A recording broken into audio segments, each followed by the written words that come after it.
Hi hello नमस्कार. स्वागत आहे तुमचं वैशाली लाईफ अँड किचनमध्ये. तर सकाळचे 7 वाजलेले आहे आणि म्हटलं चला बाहेर छोटीशी रांगोळी काढून घेऊया. बाहेरचं झाडलं, पाणी वगैरे शिंपलं. रात्री पाऊस आला त्याच्यामुळे बऱ्यापैकी कचरा धूळ झालेली होती, तर ते सगळं स्वच्छ केलं. त्यानंतर हे सुकलं तर म्हटलं रांगोळी काढायची.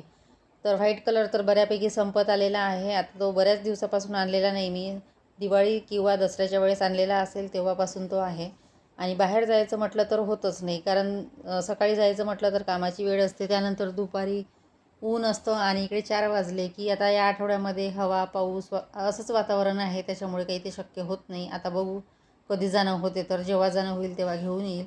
आणि त्यानंतर बघा हे एक पार्सल कालच आलेलं होतं आणि फोडलेलं पण होतं. त्यातलं एक मुलीने काढलेलं होतं. तर हे आय मास्क आहे, जे की ॲलोवेराचं आहे आणि उन्हाळ्याच्या दिवसामध्ये डोळे आपले जळजळ करतात त्यासाठी छान आहे.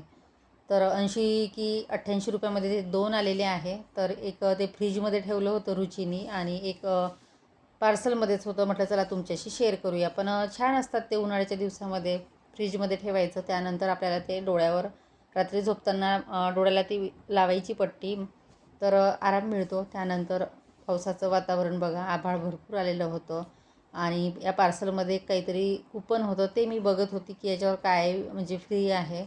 तर ते बघितलं आणि त्यानंतर आता कामं पडलेली होती, भांडे वगैरे घासायचे होते, ते नेऊन ठेवले बाहेर. तर त्याआधी करायचा होता नाश्ता. आता नाश्ता काय करायचा हा मोठा प्रश्न असतो. रोज पोहे पोहे कंटाळा येतो. उपमा पण मुलगी फारसा खायला बघत नाही, तिला फोडणीच्या शेवळ्या पण आवडत नाही आणि उन्हाळ्याच्या दिवसामध्ये काय माहिती म्हणजे असं तेलकट खाण्याची इच्छा होत नाही. त्यातल्या त्यात इडली आप्याचं तर मी सध्या करतच नाही, कारण गरमी इतकी असते ना की ते बॅटर ज्या प्रमाणाच्या बाहेर जास्त आंबट येतं, म्हणजे खूप फुलल्या जातं, तर ते नको वाटतं. त्यामुळे मग ते काही केलं नाही, करतच नाही. या महिन्यामध्ये तर बंदच आहे ते करणं. मागच्या एप्रिलपासून ते मी करत नाही आहे. तर असं, कारण ते हिवाळ्यामध्ये पावसाळ्यामध्ये छान वाटतं आणि या दिवसामध्ये कसं लवकरच ते आपली उडदाची डाळ असते ती फुलून येते, त्याच्यामुळे मग इतक्या इडल्या आंबट लागतात त्या चवीला खूप. त्यानंतर नाश्त्यामध्ये मग फोडणीच्या शेवळ्याच केल्या. आता त्या नवीन शेवळ्या होत्या त्यामुळे थोड्या अशा आसट झालेल्या आहेत. त्याला काय म्हणतात तुमच्याकडे माहिती नाही, आमच्या विदर्भामध्ये आसट हा शब्द आहे, म्हणजे अशा मोकळ्या नाही झाल्या थोड्या. तर असो. त्यानंतर इथे दुपारच्या स्वयंपाकाची तयारी. तर इथे एकीकडे डाळ भाजी लावलेली आहे आणि मुगाची डाळ आहे त्यातली करणार आहे. कधीकधी या मुगाच्या डाळीमध्ये केलेली डाळभाजी पण छान लागते खायला आणि ही मी कुकरमध्ये न शिजवता गंजामध्ये शिजवते.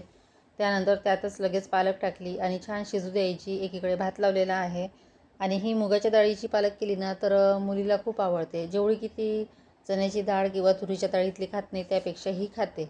तर म्हटलं चला हीच करूया आणि खायला पण छान होते आणि मुगाची डाळ थोडी थंड असल्यामुळे उन्हाळ्याच्या दिवसामध्ये बरी आहे, पळते ती खायला. तर ती एकीकडे पालक शिजत आहे आणि एकीकडे भात झालेला आहे. कणिक मळून ठेवली तोपर्यंत म्हटलं चला टमाटर कांदे मिरची चिरून घेऊया.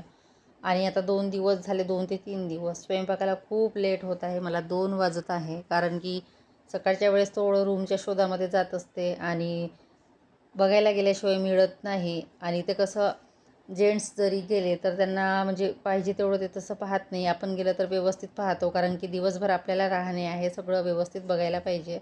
त्यानुसार मग 2 दिवस झाले तर मला जावं लागत आहे. म्हणजे आम्ही दोघंही सोबत जातो, पण ते बघावं लागतं की रूम व्यवस्थित आहे की नाही आहे. कुठे ना कुठे काही ना काही कमी असतेच, पण ठीक आहे. तर त्यामुळे इकडे मग कामाला लेट होतं, कारण सकाळी गेलं की स्वयंपाक राहून जातं, मग तिकडनं आल्यानंतर स्वयंपाक करते. तर आता 1:30 वाजलेला आहे. तर ते भात झालेला आहे, भाजी फोडणी दिली की लगेच चपात्या. त्यानंतर परत या आठवड्यामध्ये आमच्याकडे 3 ते 4 दिवस नळ येणार नाही, कारण की पाईपलाईन फुटली. त्याच्यामुळे आता 3 दिवस येत नाही की 4 दिवस येत नाही, सांगता येत नाही. जोपर्यंत काम सुरू होणार नाही तोपर्यंत नळ येणार नाही. आणि ते पाईप वगैरे व्यवस्थित बसवले त्यानंतरच येईल. आणि नशीब की त्या दिवशी मी पाणी थोडं जास्त भरलं, नाहीतर मग खूप प्रॉब्लेम झाला असता, कारण मला एका दिवसानंतर पाणी भरावंच लागतं. तर आता कसं तरी 2 दिवस पुरणार आहे. तर इकडे भाजी फोडणी दिली आणि त्यातली थोडी चटणी काढून ठेवली मी, कारण म्हटलं चपातीसोबत सुकी चटणी मला आवडते, कारण अशा डाळ भाजी किंवा पातळ भाज्या असल्या तर मी चपाती खात नाही. आधी विचार केला की एक टमाटर भाजायचं, मिरची भाजायची आणि त्याची चटणी करायची. मग पुन्हा विचार केला की म्हटलं नको, जाऊ द्या, भाजीतलीच थोडी काढून घेते, म्हणजे एका चपातीला होऊन जाईल. तरी काही भाजी वगैरे फोडणी दिली. त्यानंतर इकडे संध्याकाळचे 5 वाजलेले आहे. इथनं रुटीन शेअर करत आहे तुम्हाला. तर कपडे वगैरे काढून घेतले. त्यात मुलीची बडबड चालू होती, तर तिच्याशी बोलत होती आणि असं कामं करता करता तिला त्रास द्यायला खूप आवडते. तिचं काही ना काही सुरू असतं. मग तिला रागावलं थोडं मी. त्यानंतर इथे कपडे वगैरेला घड्या करायला घेतले आणि आता भांडे घासायचे होते. तर रुटीन कसं रोजचं शेअर करणं होत नाही माझं. म्हणजे डेली रुटीन जर करायचं म्हटलं सकाळचं तर होतच नाही. आणि आता थोडंसं रूमच्या याच्यामध्ये आहे त्याच्यामुळे खूप वेळ होतो. मग जसं झालं तसं एक दिवसानंतर मी व्हिडिओ टाकते. आणि कसं की कुठल्या कामाचं टेन्शन असलं की या कामामध्ये मन लागत नाही, असं होते ते. तर असं त्यानंतर इथे भाजी निवडायला घेतली. सकाळी भाजीपाला आणलेला होता तो पण तसाच होता. म्हटलं चला आता तो व्यवस्थित ठेवून देऊया. आणि आता चेंज करायचं आहे ना, त्यामुळे मी ना कपाट लावत आहे ना काहीच करत आहे. म्हणजे असं मन नाही लागत की जोपर्यंत आपण दुसरीकडे सामान सेट करत नाही तोपर्यंत सामान व्यवस्थित लावायचं नाही.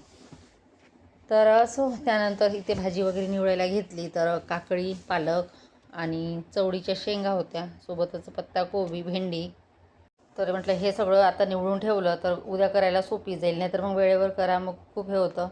आणि शेंगा वगैरे मोडून ठेवायच्या असल्या तर त्या आदल्या दिवशी बऱ्या पडतात. तर इथे टमाटर ठेवून दिले आणि त्यानंतर बाकीचा भाजीपाला ठेवायचा होता. आणि लगेच सुकून येतो सांबार. आता दिवसभर बाहेरच होतं ते, मी फ्रीजमध्ये काही ठेवलं नाही.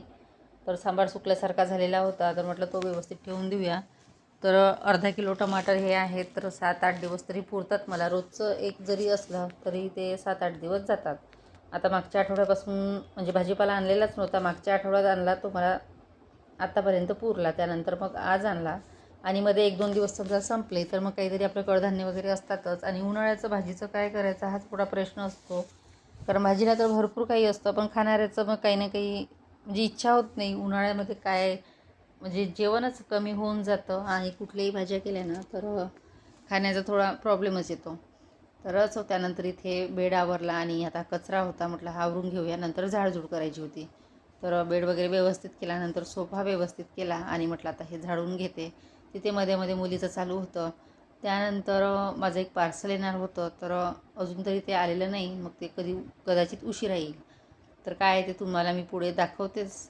कारण पार्सल आत्ताच मुलीनं आणलेलं आहे आणि ते मी काय बोलावलं ते तुमच्याशी शेअर करते. आता असं झालं की बोलवून तर घेतलं पण म्हटलं आता दुसरीकडे जर आपण रूम चेंज केली तिथे जर ठेवायला म्हणजे जागेचा प्रॉब्लेम असला तर कसं करायचं. तर ठीक आहे. त्यानंतर इथे झाडून घेतलं आणि आता हे जे पार्सल आहे तर हे मी बोलावलेलं होतं साधारणतः 8 दिवस झाले, 8 ते 10 दिवस, तेव्हापासून ते आता आलेलं आहे. आणि ही वॉल्मोची कुरिअर सर्व्हिस असली ना खूप लेट येतं. तर त्यानंतर पॅकिंग पण व्यवस्थित नव्हतं. वरचं म्हणजे अजिबात पॅक नव्हतं, ओपनच होतं ते. मी त्या कुरिअरवाल्याला बोलली हे पॅक नाही आणि यातलं जर काही डॅमेज वगैरे असेल तर ते बोललं की नाही ते तेवढं होत नाही. आणि पहिल्यांदा असं झालं नाही तर व्यवस्थित पॅकिंग येते. तर हे 2 झाड बोलवले मी, म्हणजे कॉम्बो होता त्याचा. तर एक जेट प्लांट आहे आणि एक रबर प्लांट. तर असे 2 बोलावले. तसं तर मला एक जेट प्लांट बोलवायचं होतं कारण आधीच आहे ना ते पूर्ण सुकून गेलं. काय कुणास ठाऊक कशामुळे झालं, पाणी जास्त झालं की काय झालं माहिती नाही. तर ते सुकलं. मग म्हटलं जाऊ द्या, सेल पण होता मागच्या रविवारी म्हणजे 4 तारखेला. म्हटलं हे कॉम्बोमध्ये आपल्याला परवडते तर घेऊन घ्यायचं. आणि हे झाड नव्हतं माझ्याकडे रबर प्लांट, तर ते अशा पद्धतीने बोलावलं. वरच्या कवरची जे बॉक्स आहे त्याची पॅकिंग ओपन होती म्हणजे व्यवस्थित पॅक नव्हतं. पण ह्या झाडाची जी पॅकिंग आहे ना भरपूर अशी केली. आणि त्यांनी त्या बॉक्समध्ये 2 जे सेलो टेप आहे लावलेले ते रिकामे त्या बॉक्समध्ये ते पण दिले. म्हणजे एका झाडाला पूर्ण एक सेलो टेपचं मोठं बंडल लावलं आणि दुसऱ्या याला दुसरं. तर खूप असं ते पॅक करून दिलेलं होतं. बाकी झाडं वगैरे छान आहे, पॅकिंग पण छान आहे. फक्त जे वरच्या बॉक्सची पॅकिंग होती ना ती व्यवस्थित नव्हती. तर असो. तर बघा ही झाडे छान अशी 2 झाडे आहेत. आता वरती खाली सर्व सेलोटेपने त्यांनी पॅक करून ठेवलं जेणेकरून माती सांडायला नको म्हणून. तर असं माझं आजचं छोटंसं रुटीन होतं. आवडल्यास लाईक करा, शेअर करा आणि सबस्क्राईब करायला विसरू नका. तर बघा हे झाडं, आता हे झाड इंडोर प्लांट म्हणून सांगितलेलं आहे. तर बघू आता. आता यामध्ये मला दुसरी माती आणावी लागेल कारण यातली माती खूप भुसभुशीत आहे आणि या झाडाची माती अशी गोळा आहे म्हणजे व्यवस्थित आहे, ती निघणार नाही अशा टाईप. आणि इथली भरपूरच म्हणजे लगेच ती सांडते अशा पद्धतीची आहे. तर सध्या तरी मी कुंड्या आणणार नाही. जेव्हा मी रूम चेंज करेल, नवीन रूमला जाईल तेव्हाच त्या झाडांची काहीतरी म्हणजे सजावट करेल. तर चला मग इथेच व्हिडिओला एंड करते. Bye bye.